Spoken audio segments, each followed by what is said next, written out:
السلام علیکم ناظرین، میں ہوں نیلم نواب۔ آپ دیکھ رہے ہیں پی کے نیوز۔ سب سے پہلے سردار طاہر محمود کی رپورٹ کے مطابق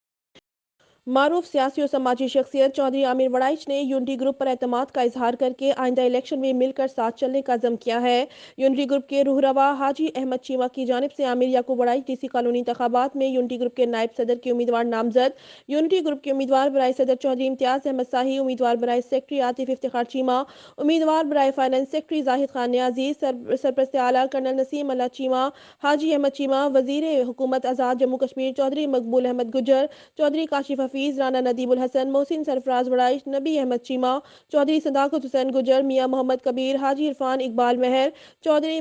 تاسنم افتخار ساہی، چودھری عمران اقبال مہر اور دیگر رہنما عامر یعقوب وڑائچ کی رہائش گاہ نیلم بلاک میں پہنچے، جہاں عامر یعقوب وڑائچ کی اپنے ساتھیوں نوید چوہان، امجد رانا، ابرار خان شیروانی، عمران خان شیروانی، میاں محمد بشیر، علی سیکھو، فیاض سلیم، میاں منیر، نواز چٹھا، عمران خلیل، ناصر حیات، ذوالفقار وڑائچ، عامر بٹ، مرزا اشرف، مرزا افضل، احسان شیخ، عطا اولک، سبیل چیمہ، ذیشان شاہ، کاشف انیس، ڈاکٹر اشرف، سیٹ اعظم، طاہر محمود، حاجی اقبال، اسلم چٹھا، محمد بشیر، صغیر چٹھا، عرفان وڑائچ اور دیگر احباب سمیت یونٹی گروپ میں باقاعدہ شمولیت اختیار کی۔ اس موقع پر یونٹی گروپ کی جانب سے انہیں نائب صدر کا امیدوار بھی نامزد کر دیا گیا۔ عامر یعقوب وڑائچ نے کہا ہے کہ وہ تمام دوستوں اور خصوصاً یونٹی گروپ کے مشکور ہیں کہ انہوں نے انہیں عزت بخشی۔ انشاءاللہ وہ ان کے معیار پر پورا اتریں گے اور مل کر ڈی سی کالونی کا الیکشن لڑیں گے۔